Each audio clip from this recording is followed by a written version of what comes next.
Lesley's Lessons. So today I want to talk about communication, how vital it is, and how we underestimate it at times. It's almost like when you say I want to go on a diet and then you lose a bunch of weight and all of a sudden you feel super confident and you eat everything. You just go back to what you were doing and eat twice as much. And you figure, your body knows you lost all of this weight and it's just going to adjust and stay the slimmer version of yourself because, you already did it once and you don't feel that you need to do it again. And then all of a sudden you put back on the weight and then you're like, what happened? Remember, I lost, 20 pounds. Well, why is this happening? Well, the same thing is about communication. We understand the concept of communication being vital, but oftentimes we slack off about it, especially when it comes to matters of the heart, friendships in our lives, connections with other people in our lives, and we just lose appreciation for it. And as we lose appreciation for it, it falls. It loses its bloom, like a plant that starts to turn brown. So are the effects of not communicating effectively, not doing your part, but still expecting successful results.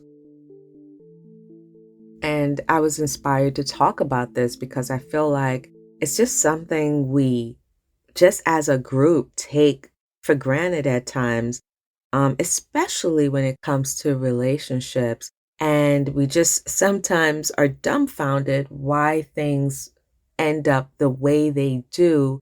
Why do they take that weird turn? And how come we struggle to get it back on track? And I recently wrote a blog and I call it, I Can't Fix What I Do Not Know. I can't fix what I do not know. Why doing things the shy way will get you failing results.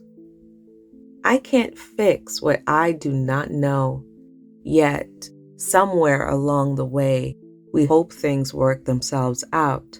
We give clues that we think will be reciprocated, but often get lost in translation or missed altogether.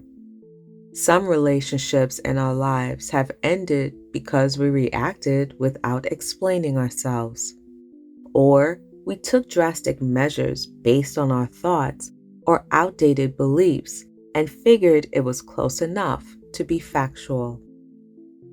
How did we get here? We live in a TikTok world and focus more on instant gratification, connections, and reactions. Our new way of expressing ourselves has become based on emojis, vague text messages, and weird sound effects, or facial gestures that complete our thoughts in person. We choose not to seem too unhappy, attached, or weak instead of telling the truth.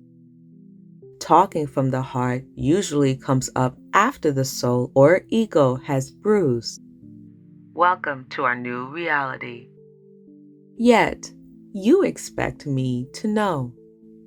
I have learned about how vital communication is, like the air we breathe. There are no shortcuts or other ways to get around it, even if we take the slowest route or detours.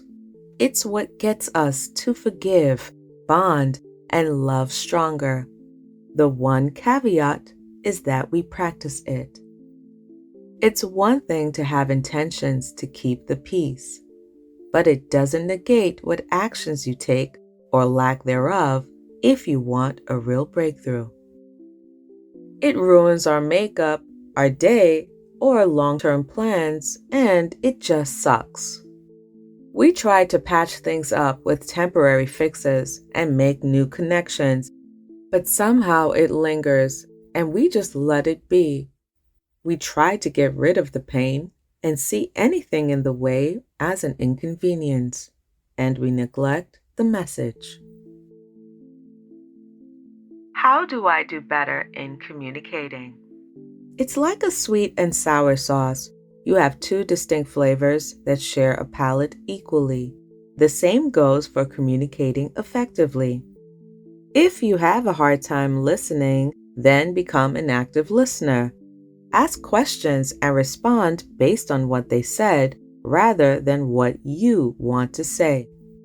Need to feel more confident speaking truthfully? Practice expressing yourself while alone. It can be as simple as talking while watering a plant or talking to your pet as support, and reflecting and conveying how you genuinely feel without judging yourself. Or try to look in the mirror when you speak and see yourself at the moment. You will be shocked at what you learn and notice. I hope you know that communicating is not a perfect journey. The more people we meet, the more we learn. The more we live, love, or lose, the more we will grow and teach others along the way, intentionally or not. Life is not set up for us to pass or fail. It's an ongoing class that we are all attending, even if we hide in the back row. The universe always sees you and hears your whispers loud and clear. If you desire fearless results, now is an excellent time to stand up, speak openly, and be heard. Lesley's Lessons.